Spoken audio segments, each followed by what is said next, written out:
9월 15일 누가복음 강의 12번째 시간 시작하겠습니다.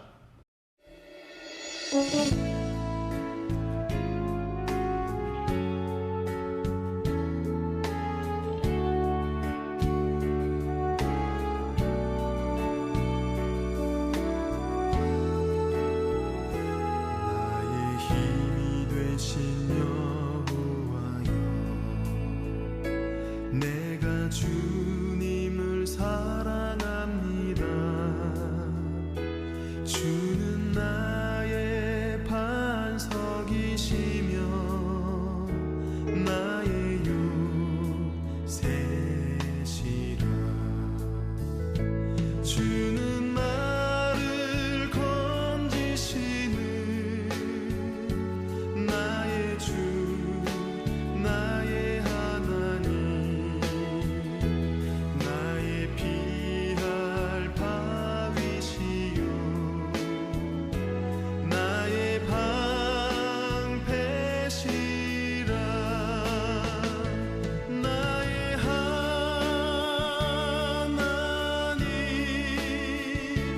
나의 하나님,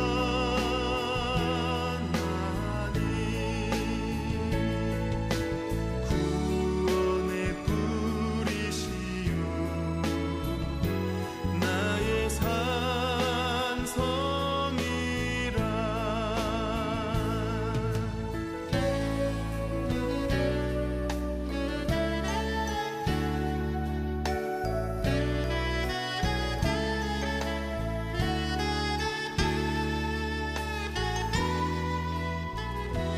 나의 생명이신 여호와여, 내가 주님을 찬양합니다. 주는 나의 사랑이시며 나의 의지시라. 주는 나를 이끄시어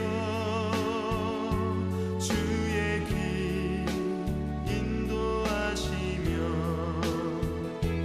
나의 생의 목자 되시니 내가 따르리라.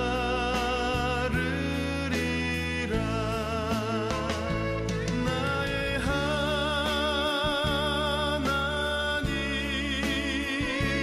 나의 하나님,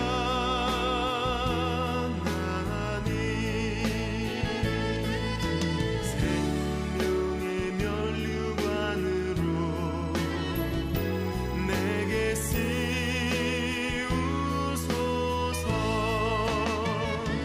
나의 하나님,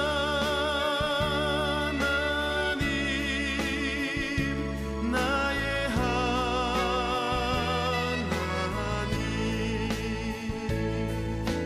그는 나의 여호와, 나의 구세주, 나의 구세주.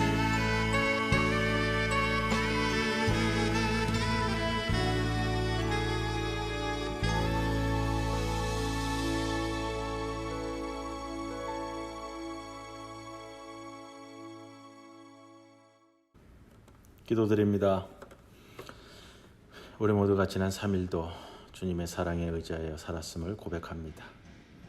세상에 평화가 없고 슬픔과 고통이 만연하지만 오직 주님의 은혜로 이 모든 어려움을 헤쳐나갈 수 있었음을 감사드립니다. 자신의 백성을 양같이 인도하시는 하나님께서 저희와 함께 계시오니 진정 저희에게 두려움이 없습니다. 오늘 이 시간도 주님의 사람으로 저희를 이끌어 주시옵소서. 사랑의 주님, 저희의 마음을 주님을 향해 엽니다. 메마르고 빈약한 정성이오나 주님께서 기쁘게 받아주시옵소서. 저 위험하고 무서운 흑암의 길에서 비척거리며 걸어온 인생을 주님 앞에 내맡깁니다. 주여 받아주시옵소서. 오직 주만이 나의 방패시요 힘이십니다. 언제나 저희들을 이끌어 주시옵소서. 예수님의 이름으로 기도드리옵나이다. 아멘. 447장 찬송드립니다.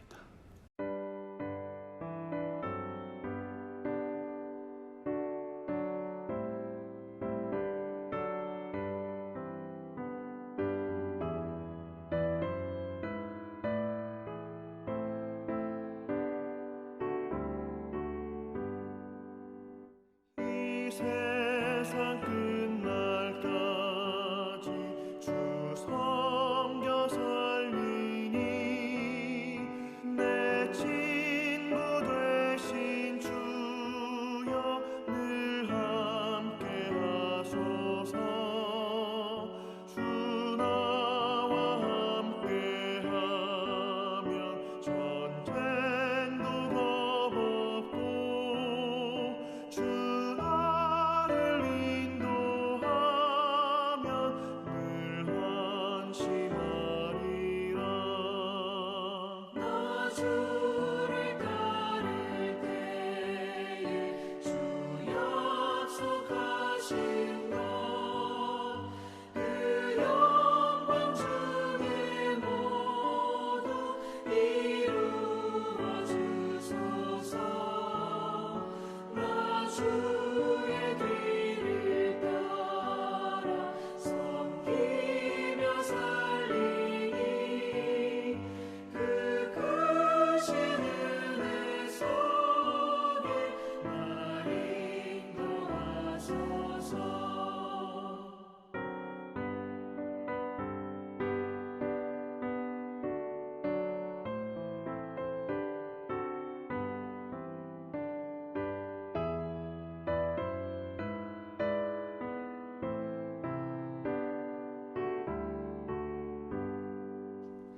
이 세상 온갖 시험 내 마음을 흔들고 정악한 원수들이 압박해 있으나 주 나를 돌보시사 내 방패 되시고 내 옆에 계신 것을 늘 알게 하소서. 저 영광 빛난 곳을 주 허락했으니 그 허락하신 곳을 늘 사모합니다. 끝까지 쉬지 않고 주 따라가리니 주 넓은 사랑으로 늘 인도하소서. 아멘.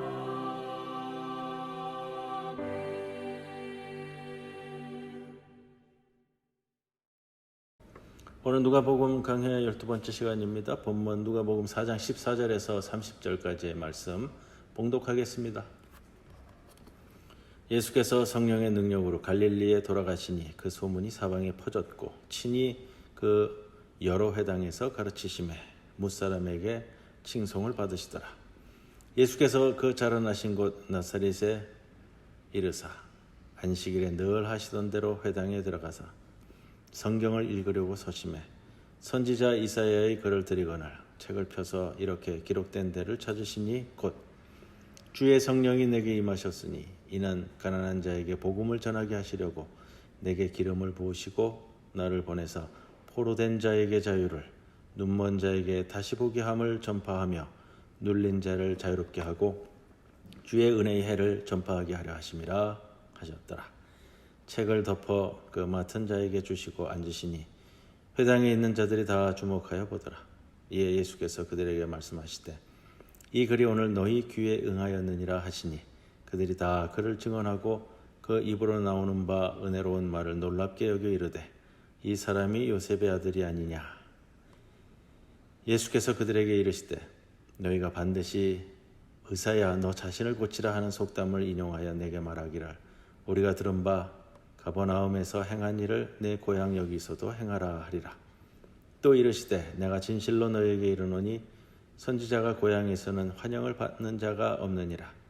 내가 참으로 너희에게 이르노니 엘리야 시대에 하늘이 3년 6개월간 닫히어 온 땅에 큰 흉년이 들었을 때에 이스라엘 많은 과부가 있었으되 엘리야가 그 중 한 사람에게도 보내심을 받지 않고 오직 시돈 땅에 있는 사렙다의 한 과부에게 뿐이었으며 또 선지자 엘리사 때에 이스라엘에 많은 나병 환자가 있었으되 그 중에 한 사람도 깨끗함을 얻지 못하고 오직 수리아 사람 나아만 뿐이었느니라.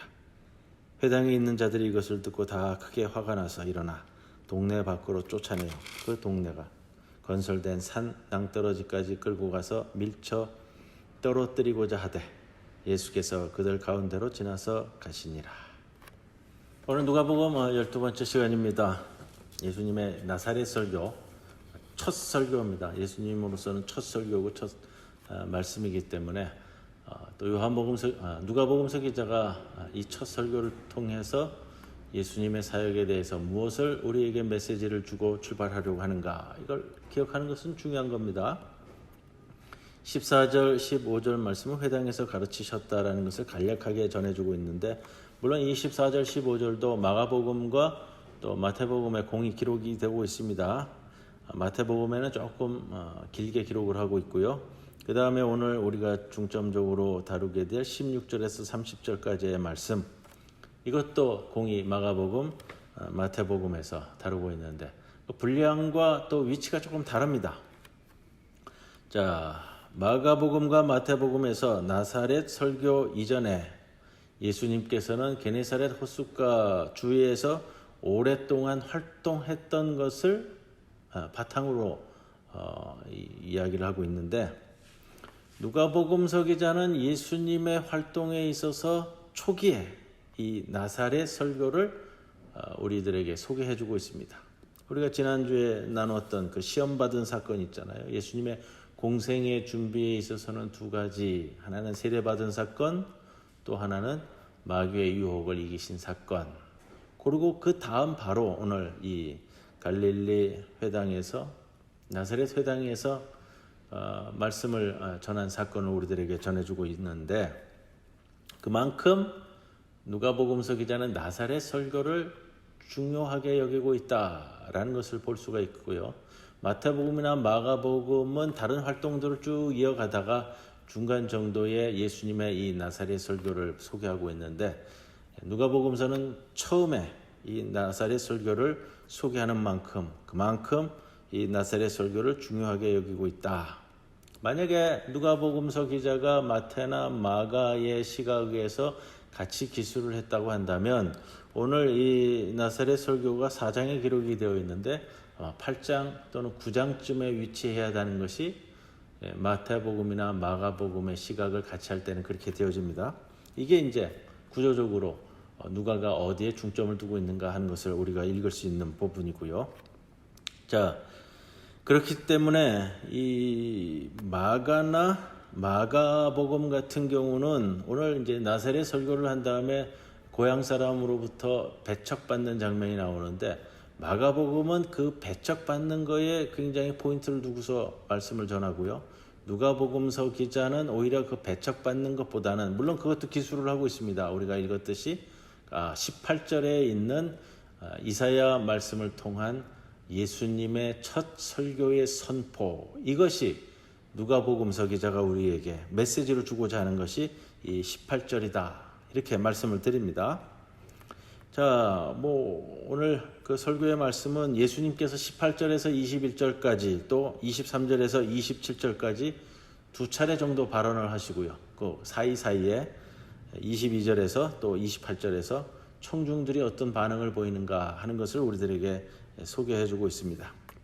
14절에 예수께서 성령의 능력으로 갈릴리에 돌아가시니 그 소문이 사방에 퍼졌고, 예수님은 성령의 능력으로 갈릴리에 갔다, 이렇게 설명을 하면 좀 독특한 표현을 우리들에게 얘기해주고 있는데, 바로 예수님의 사역, 예수님의 행보는 하나님의 구원 계획에 따른 일정이다 라는 것을 뜻하기 위해서 성령의 능력으로 갈릴리에 돌아갔다 이렇게 볼 수가 있고요. 내용적으로는 앞에 있는 광야에서 마귀의 유혹을 받는 사건과 그 다음에 14절에 이어지는 사건은 바로 이어진 것으로 보이지는 않고요. 아마 편집 과정에서 보통 한 6개월에서 1년 정도의 인터벌을 두고서는 벌어진 사건으로 우리들에게 전해주고 있습니다. 갈릴리, 예수님께서 갈릴리로 돌아갔다라는 것은 단순히 지리적 위치만을 이야기하는 것이 아니고요. 신학적 위치도 우리들에게 이야기해 줍니다. 예수님의 사명이 시작된 곳이 갈릴리고 또한 마태복음 같은 경우는 좀 중요하게 다루고 있는데 예수님께서 부활하신 후에 돌아갈 곳도 제자들에게 돌아가라고 명령한 곳도 갈릴리다. 그렇기 때문에 갈릴리는 단순한 지리적 개념이 아니라 신학적 개념으로 우리가 살펴볼 수 있습니다.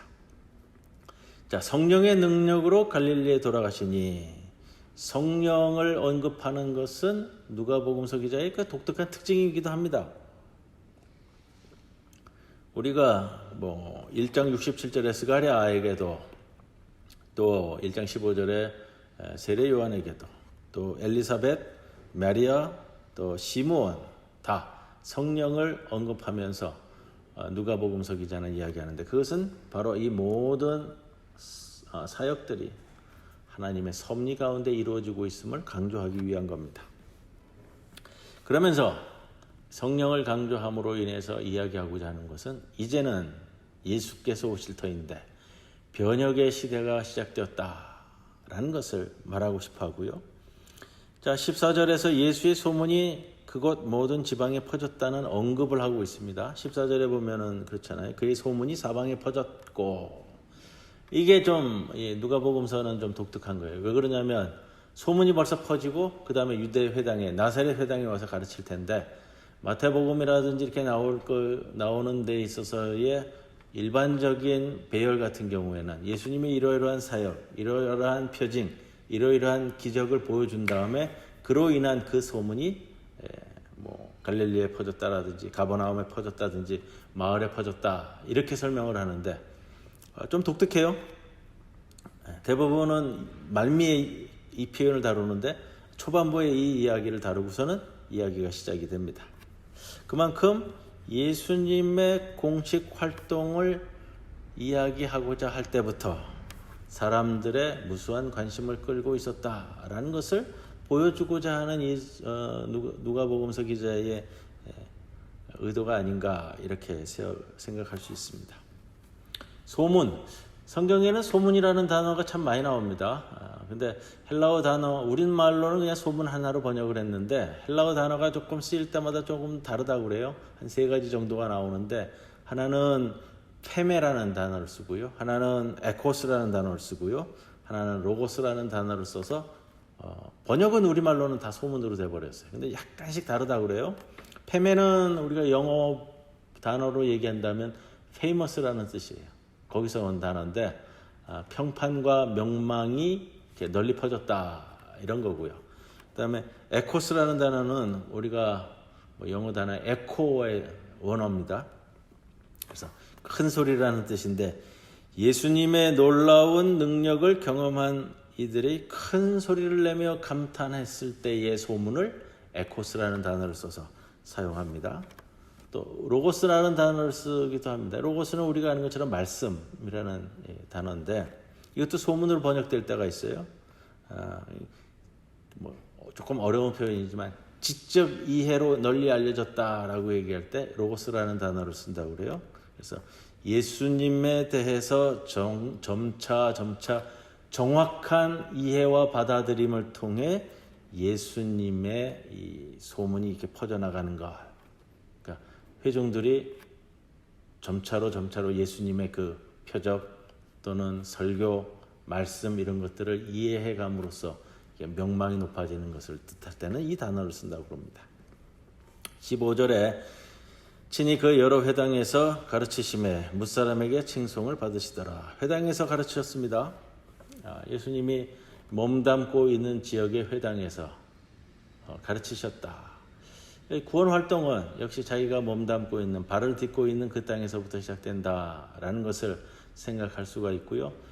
본문에서 좀 벗어납니다만 31절 이하에 가도 회당에서 가르치는 장면이 또 나옵니다.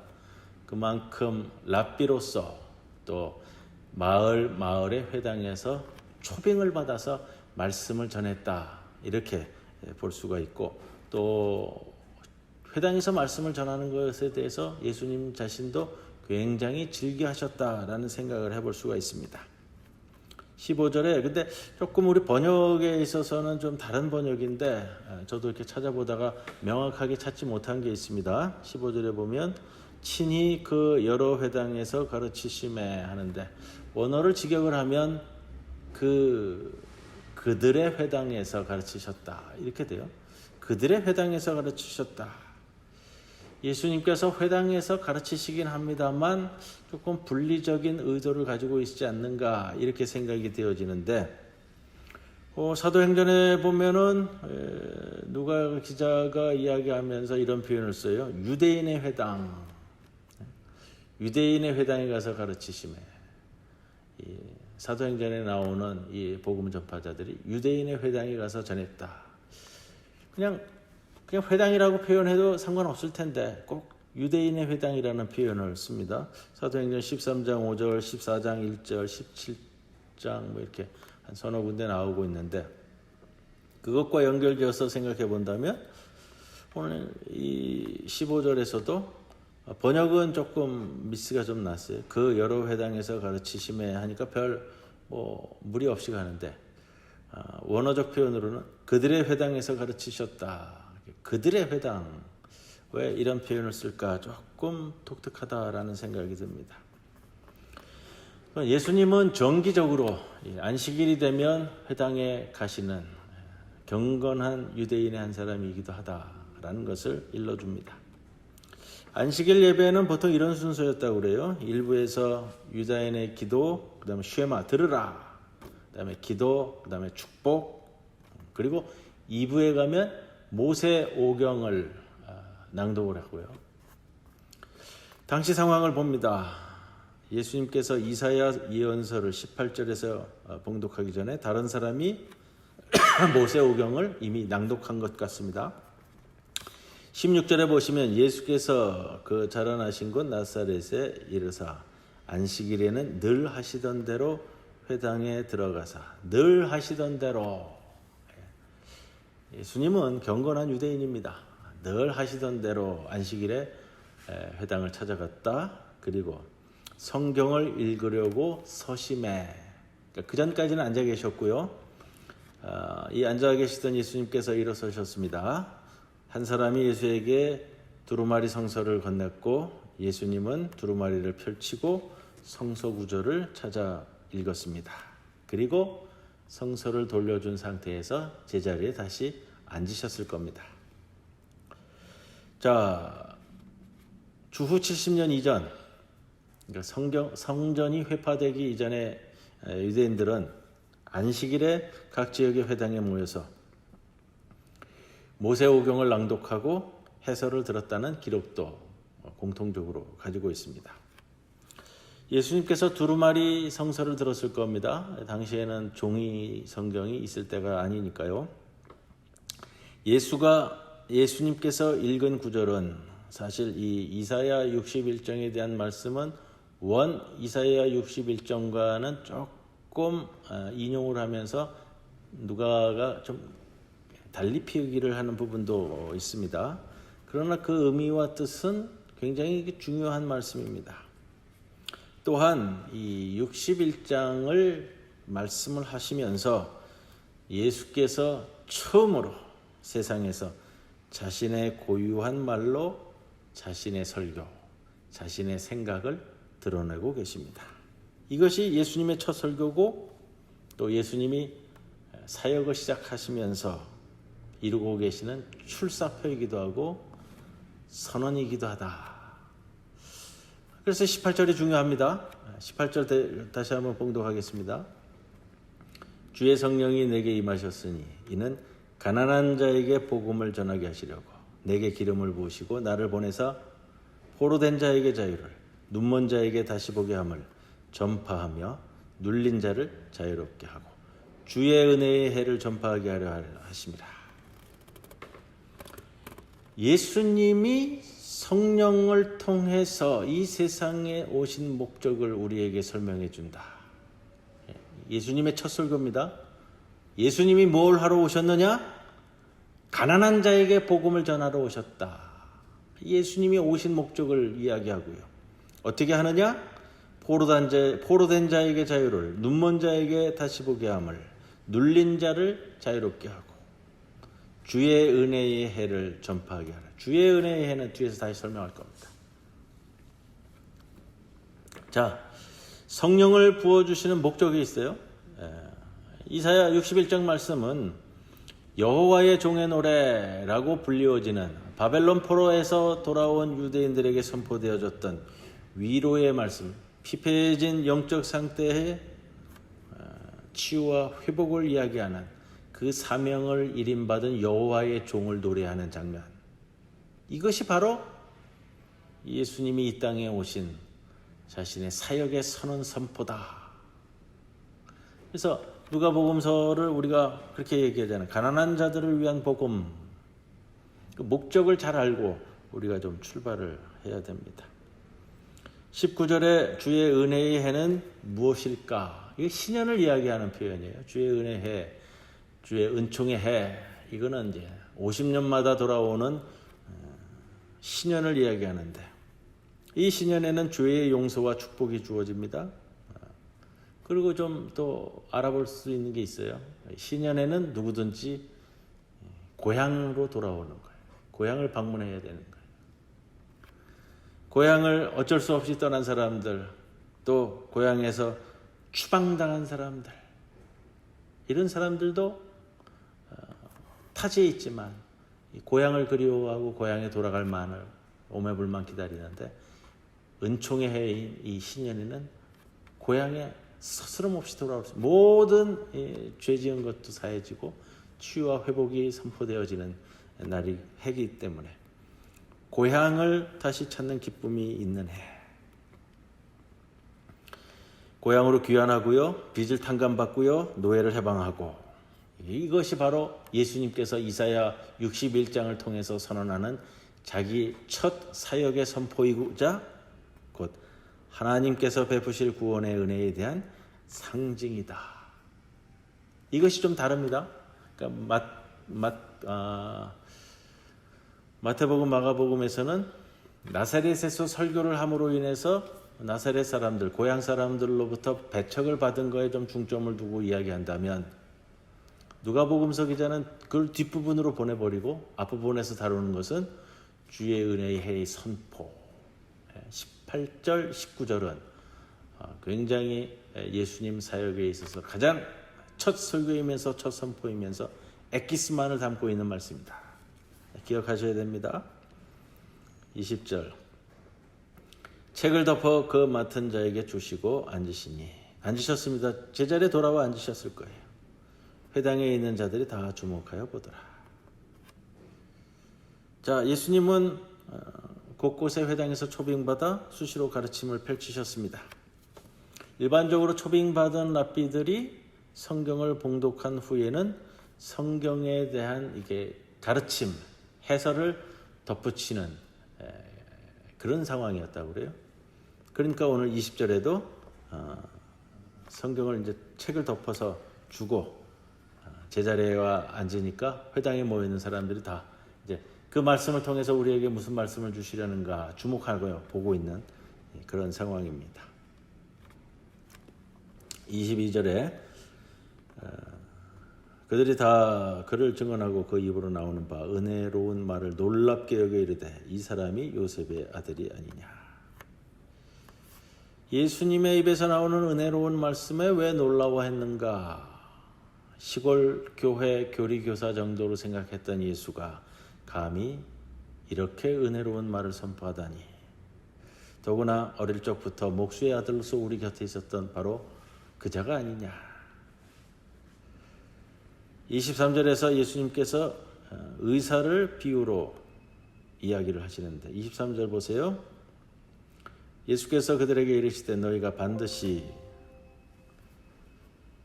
의사야 너 자신을 고치라 하는 속담을 인용하여 내게 말하기를 우리가 가버나움에서 행한 일을 내 고향 여기서도 행하라 하리라.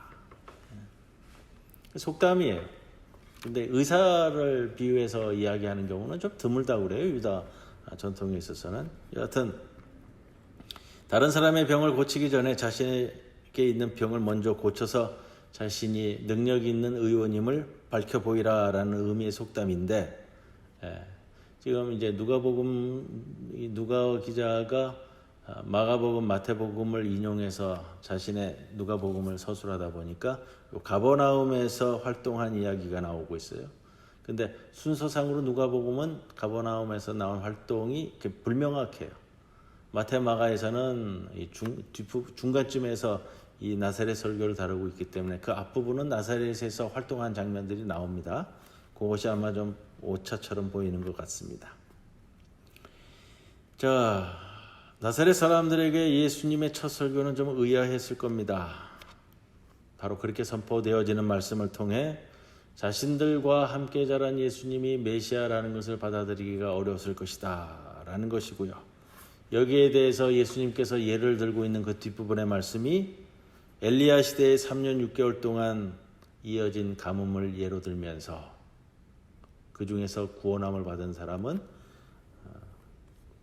누구죠? 사르밧 과부죠? 이방인입니다. 사렙다 한 과부에게만 구원이 임한 것, 또 그 당시에 수많은 한센병 환자가 있었음에도 불구하고 오로지 이방 사람이었던 아람 장군, 본문에서는 이제 시리아 사람이라고 나오는 나아만 장군의 예를 들어서 이스라엘 사람들 너희가 아니라 이방인들에게로 구원이 옮겨지는 그 말씀으로 선포되어지기 때문에 나사렛 사람들이 배척하고 분노하는 거예요. 왜 분노를 했는가 하는 것을 잘 살펴봐야 되는데 그들이 화를 내는 것도 이상해 보이지는 않습니다. 왜 그러냐면 예수님께서 이방인의 사례를 들어서 이방인에게로 구원이 임할 것이라는 식으로 이야기했기 때문에 누구든지 이스라엘 사람이 듣고서 기분 좋을 사람은 없었을 것 같아요. 그런데 왜 처음부터 누가복음서 기자가 이 이야기를 여기다가 언급하고 있느냐, 또 동네 사람들로부터 배척받는 장면을 여기다가 기술하고 있느냐. 그것은 예수님께서 전 이스라엘을 통해서 하실 사역이 전부 이렇게 이스라엘 사람들로부터 배척을 받을 것이다. 바로 이 장면이, 오늘 이 장면이 이제 앞으로 사역의 축소판의 풍경으로 이렇게 보여질 것이기 때문에 그만큼 예수님께서 말씀하시는 것이 기존에 있는 사람들을 전부 다 개혁해버리는 그런 말씀이기 때문에 받아들이기 어려울 것이다. 그것을 먼저 전제하고 우리에게 모습을 보여주고 있습니다. 자, 오늘은 조금 요약을 해드릴게요. 두 가지 우리가 기억을 해야 될 것입니다. 하나는 18절에 나오는 이사야 61장의 말씀을 통해서 주의 성령이 내게 임하셨으니, 예수님의 사역의 선포 출사표예요. 가난한 자에게 복음을 전하게 하시려고, 눈먼 자에게, 못 듣는 자에게 쭉 이어지는 것. 예수님의 사역의 첫 출사표다, 목적이다 라는 것하고, 두 번째로는 예수님이 전하는 그 말씀, 내용은 그거잖아요.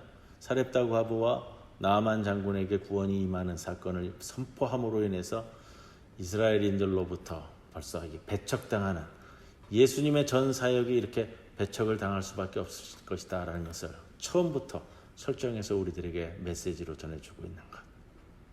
이 말씀을 통해서 우리의 걸어갈 삶의 자리를 찾아가시는 우리 성도 여러분들이 되시길 바랍니다. 찬송가 448장 함께 찬송드립니다.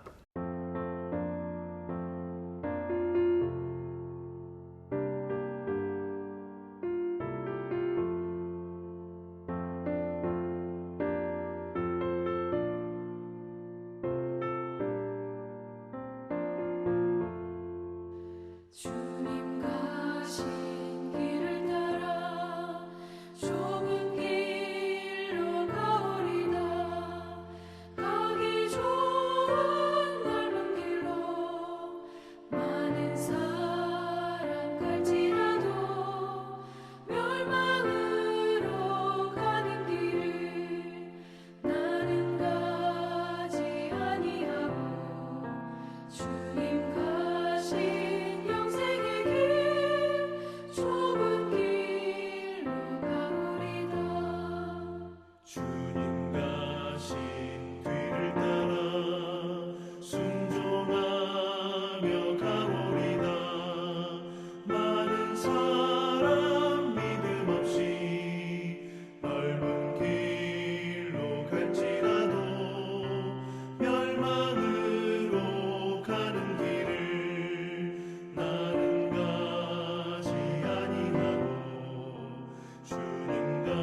신 생명의 길 좁은 길로 가오리다.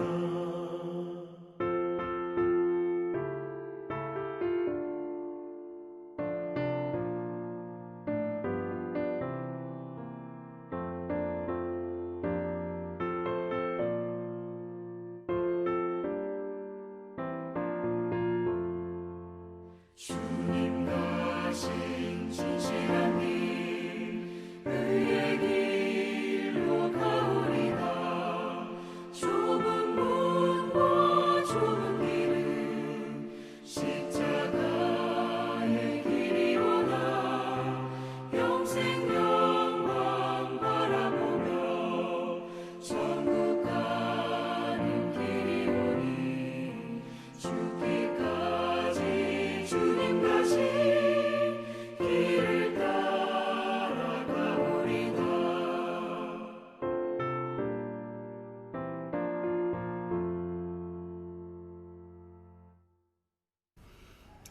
주님 가르쳐 주신 기도로 우리 오늘 누가복음 강의 시간 마치겠습니다. 하늘에 계신 우리 아버지, 이름이 거룩히 여김을 받으시오며 나라가 임하옵시며 뜻이 하늘에서 이루어진 것 같이 땅에서도 이루어지이다. 오늘 우리에게 일용할 양식을 주옵시고 우리가 우리에게 죄 지은 자를 사하여 준 것 같이 우리 죄를 사하여 주옵시고 우리를 시험에 들지 말게 하옵시며 다만 악에서 구하옵소서. 대개 나라와 권세와 영광이 아버지께 영원히 있사옵나이다. 아멘.